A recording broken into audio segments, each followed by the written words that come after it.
What's up, Star Fam? How you guys doing? It's the beginning of a new week, and we gotta get back on that focus. So today I did Advanced Focus 10, and I also did an energy conversion box fear cleaning, and I'll go over kind of both what I did and or both the exercises and how I felt.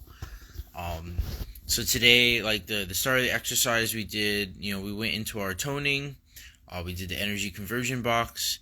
Then we did the focus count to 10, and then we learned a new technique called the energy balloon, and then we programmed within our subconscious mind a shortcut to getting to focus 10, so that we don't have to do like the whole countdown again. Uh, so these videos have been, or I guess they're audios. These audios have been awesome. Um, the Advanced Focus 10 experience was really, really good. I really feel like it was usable in that I can get to this state reliably and quickly.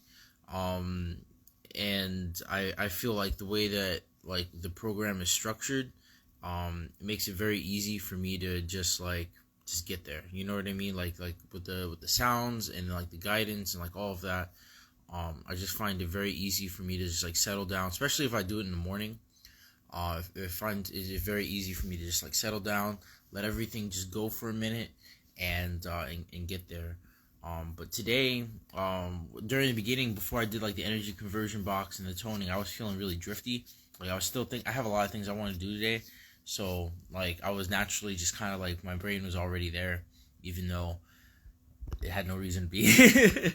After doing the energy conversion box, and especially after the toning, my brain seems to kind of just like let go of that stuff quite a bit. And I can hear it, like there's like just I get thoughts, they come, they go. But I felt like it was a lot more toned down. I feel like I consistently have like music going on in my head. Like right now, there's like Persona 3 music going on in my head. But when I did this exercise, I feel as if like everything was turned down quite a bit.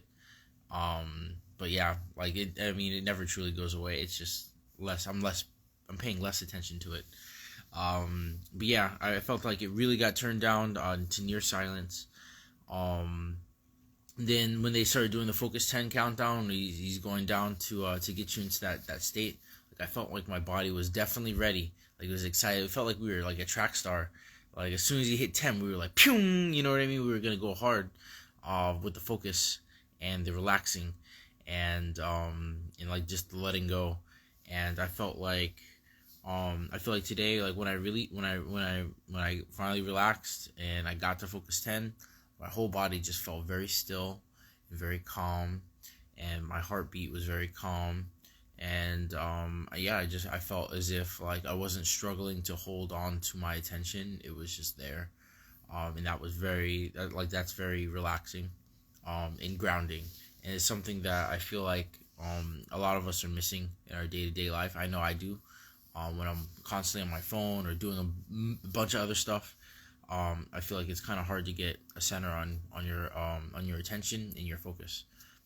But yeah, in this after you did the focus 10, I did the stimulating touch. Like I did it mentally, but I had my hand and I touched behind my neck, and I felt like I always have like this visual of like my eyes like beaming light. Like when I do that, my eyes are beaming light forward, and like the torch that is my consciousness like lightens up, and as long as I have it there, and after, I feel like more stimulated and more focused. Excuse me. And then I also practiced the absolute recall. I put my fingers to my forehead.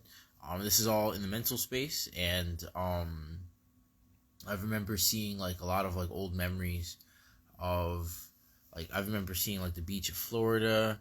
I remember seeing like some of my family. It's just like my brain like wanders to a few different memories, and but I try not to do that one absolute recall too much while doing meditation, because I feel like I can get stuck in the memory and then not do the meditation. So but I did do it just to make sure that I practice. It is very important that you practice these gestures because they get stronger the more you use them. I feel like I've been using them throughout the day. I really do like the stimulating touch one, because there's some times where I catch myself like zoning out or feeling sleepy, and I just put my hand in the back of my head, and I'm like, all right, I'm about to level it up, and I do feel it. Like I feel the difference, and I think that like the more that I have these exercises, I think the stronger it's gonna be for sure. I'm actually very curious to see like where are the peaks of this experience. There's so many videos or so many audios for me to learn and listen to still. That I feel like we're barely scratching the surface. The technique that they shared this time, the advanced part of Focus 10 is actually the energy balloon. So after doing the Focus 10 count, or before, I can't remember which one, he had us create a balloon of energy around us, energy coming like as if it was coming out of a fountain, out of your head, out of the back of your head, energy springing and then wrapping around and then going to your feet, to form the torus. And then he had us imagine that energy like spiraling, like so swirling as it's going down and into our feet. And that's to spin the energy balloon. And it's to create a layer of protection. And I know this is really important for like, because the place that we go in Focus 10, to me, I call it like the platform or the liftoff. Like it's just like a blank area. But what winds up happening later in these type of like transcendental meditations, that is like eventually you're gonna travel somewhere, and like getting your energy balloon, that's like putting on your seatbelt. Like you always want your energy balloon on when you go traveling, because you don't know what is out there and what can be affecting your field, and what you could be attracting. So it's just very important to have these mental techniques well practiced, so that when you are out there traveling, you're doing it safely, and you're aware of your own auric field. Like this energy balloon, like I said, is a representation of the energy torus that's naturally around us at all times, and you putting your focus there actually strengthens it and allows it to grow. So it's a really effective technique. They also, like, throughout the exercise, we programmed so that like anytime we needed the energy balloon, all we had to think of was a circle in our mind, a circle in the number 10, and I see it as kind of like a sun, with the number 10 in it, and it just creates an energy bubble, but it also helps you get into Focus 10. So like the shortcut for Focus 10 is just visualize the number 10, and then like you inhale and breathe it out, and that will allow your body to go to sleep and keep your mind awake. So I kind of combined both the gestures of 10 and the circle to have Focus 10 and the energy balloon in one. Because if I'm in Focus 10, I want my energy balloon. If I want my energy balloon, I probably want to be in Focus 10. But if I don't, I can make that specification myself. But yeah, the energy balloon, it felt good. I felt like there was a protective layer around me.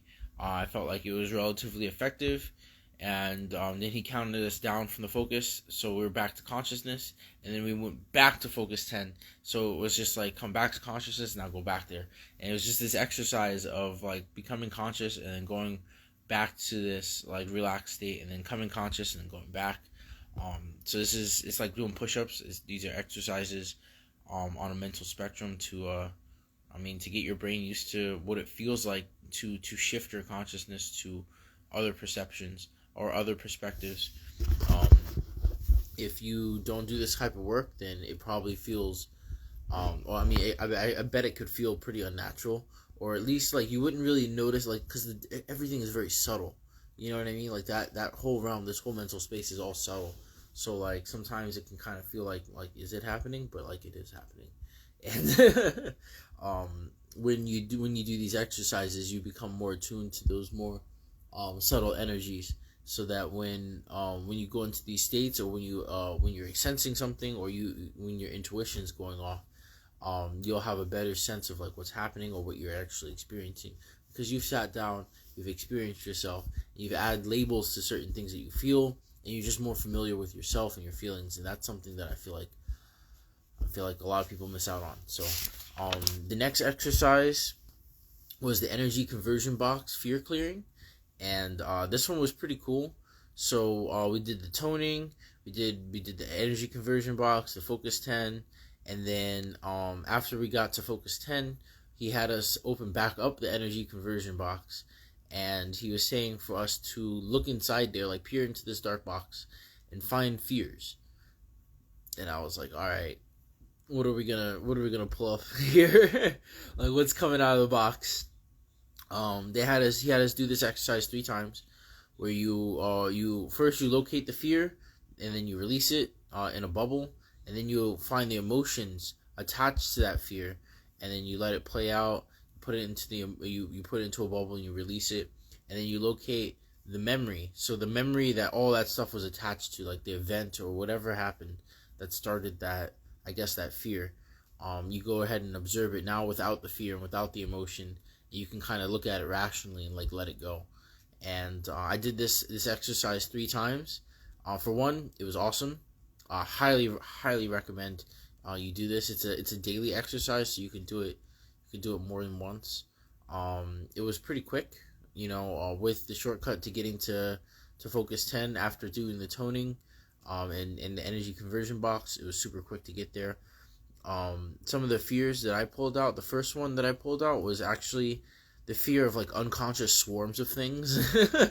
So like hornets and like, I don't know, I guess swarms of minnows maybe, but maybe not minnows because they don't really bite. Maybe like piranhas or something. But like I saw like this swarming like dark mass of like consumerism, and I don't like swarms of unconscious things, and this is a big reason why I don't like hanging out in large crowds. I have a fear of it, and I had to kind of acknowledge it. The way that my brain perceived it was like bugs, like insects almost, and they're just like swarms of them doing like mindless things, and I was just like, oh hell no. So I put that in a bubble, and I released that into the universe, and I let that go. And then I peeled back the emotion behind it, and I was like, what is this? Like what stems this emotion originally, and what is the emotion that I feel when I'm encountering like that type of stimulus? And I guess what it feels like is like being outnumbered by a force that can't be reasoned with, and being at like a complete disadvantage when it comes to size. Because like though their size is small, like for like say we're getting stung by bees or something, like their size is small, like you're at a disadvantage because they're small. Because they're so many and so small, they're really hard to get, and they can just swarm around you and do whatever they want. But I also saw that as a metaphor for just being around like unconscious people, and the damage that they can do to you, and then you can do to yourself while being an unconscious person in a swarm. I feel like I personally had a lot of experience with that, with my time in the military, which is very drone-like in some individuals. It requires a lot of listening and not a lot of questioning sometimes. And that's something I didn't like. Like just being a part of something like that, it wasn't fun. When it comes to like things that I like, I guess. Though the experience is good. I didn't like the concept.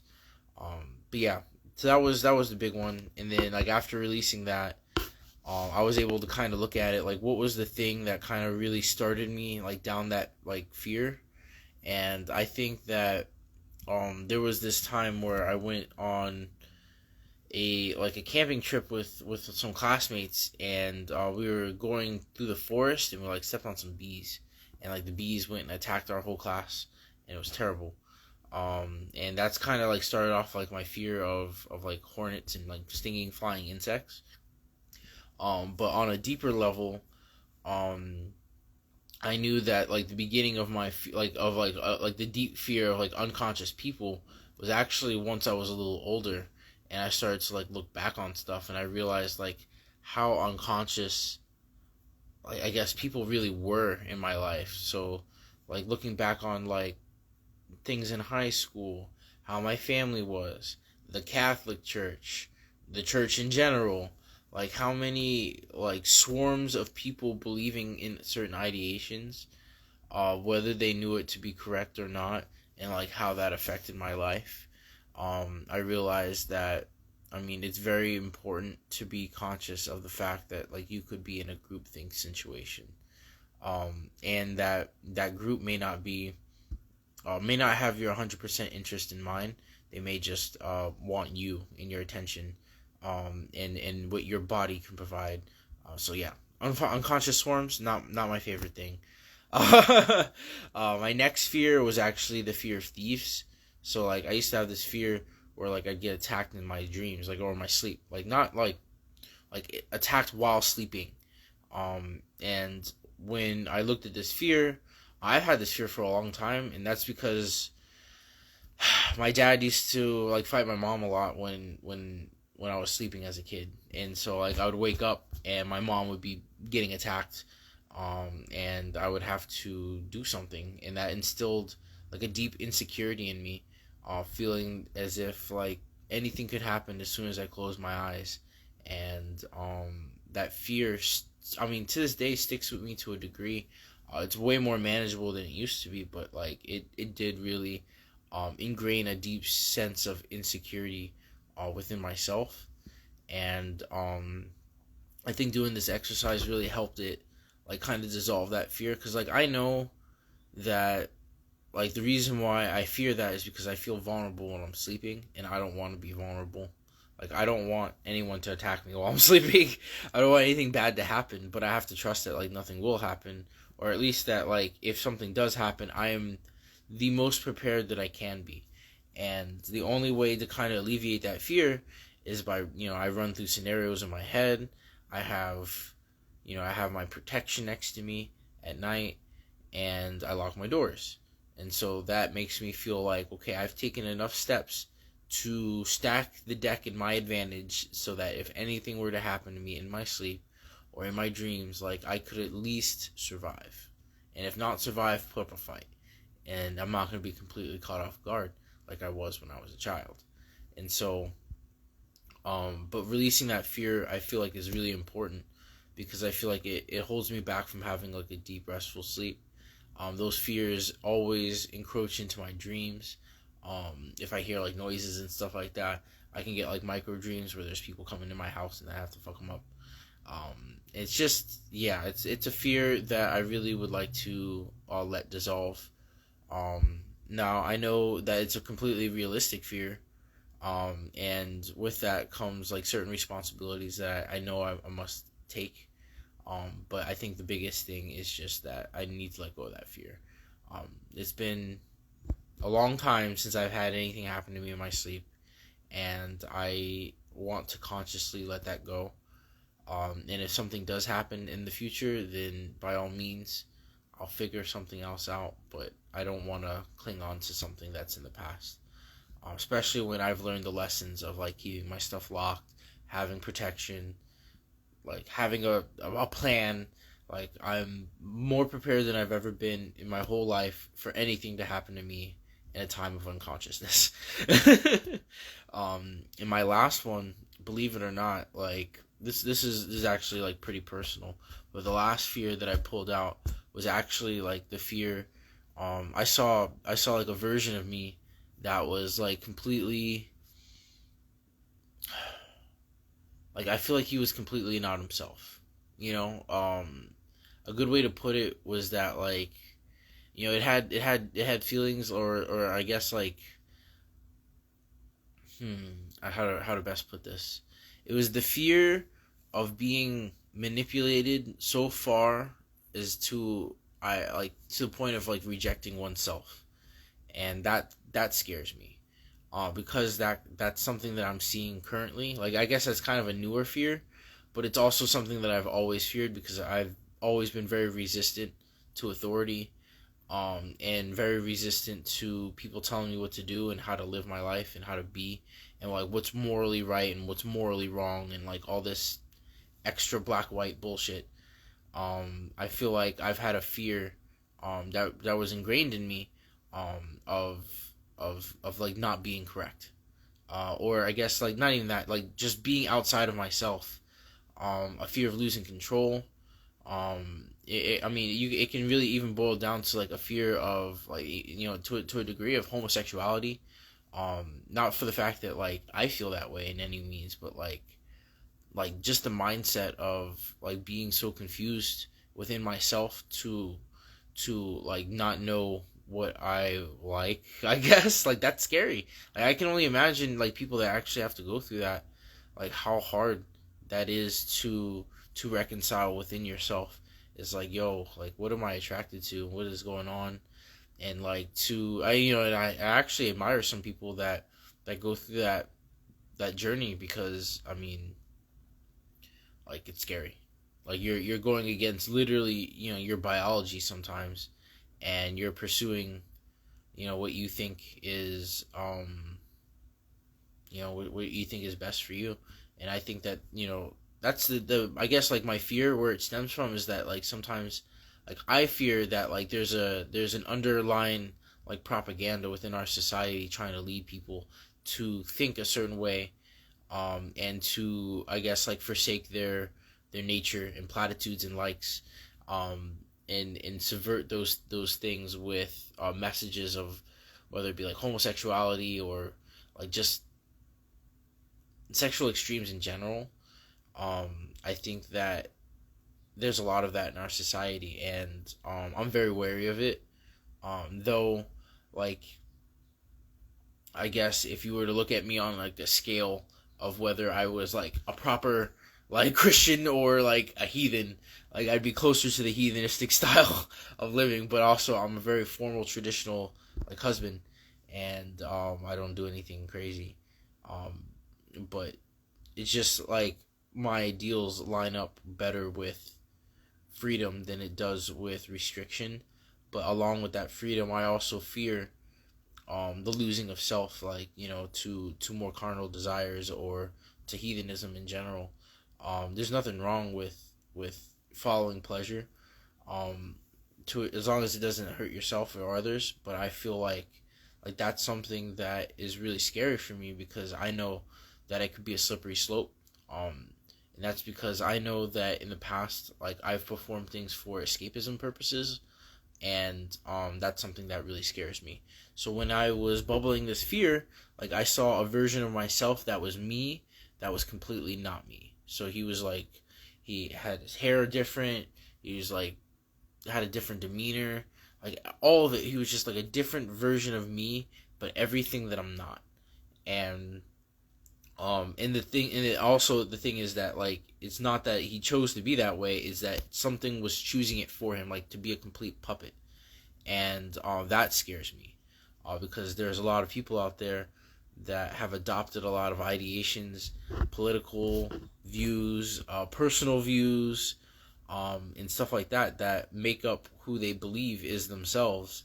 And a lot of that stuff is social conditioning, and that scares the fuck out of me. So I definitely like did that, and then when I released the bubble, I was like, okay, so where does this even come from? Like, where's that come from? And then I started to realize that, like, oh no, it's been my whole life. Like, it is the system. Like, it was grade school, it was high school, like trying to be forced to be away. It was the military, trying to be forced to be away, and then it was also me coming out of the military when I was trying to fight it to become my own person, when I had to fight my family as well. Like, it's just all these homogenizing systems trying to take control of what you are supposed to be, when really that decision is supposed to be yours. But they are. It's an ant. It's an ant on me. Anyway, it was a little ant crawl. He kind of surprised me. He got the clap. But yeah, I feel like there's a lot of these systems that are trying to take control of the destiny that is your life. And I believe that when I first encountered that, it was definitely when I started going to school, and I started to realize that like these people weren't really teaching like important things. They were teaching things that they wanted you to be, not necessarily the things that you were interested in. Because I had a lot of questions when I was a kid, and I didn't get a lot of answers. I got a lot of pushing away and like telling me to study other things, and I think that's wrong. Kids have questions that need to be answered because they have an innate curiosity that needs to stay fostered. That curiosity is the thing that keeps you intellectually hungry and growing as a person. And if you kill your curiosity, you pretty much stop your growth process as a person. Because if you're not curious, you'll never look, and if you never look, you'll never grow. So I think that that's something that I've been very scared of, but also I've also been scared of like the curiosity getting me into trouble. You know what I mean? Like when is it when you look under the wrong box or something like that? Like you gotta deal with that. So anyway, I bubbled all that and I released it, and I know that one's a way tougher. I'm probably gonna need to do that a few more times because these are big existential fears. Some of them. I mean, the fear of swarms of unconscious things, like, there's no way to avoid that. There are unconscious things everywhere. I have to learn how to be in the flow and how to separate myself from those things and be okay with that. The fear of thieves, I have to make sure that I trust in myself that, like, hey, if anything happens, like, I am ready. And I believe that I'm ready. And if I believe that I'm ready, then there's nothing to be feared. Because, like, I am the solution to that problem. And that's okay. Like, I have to trust myself, and I do.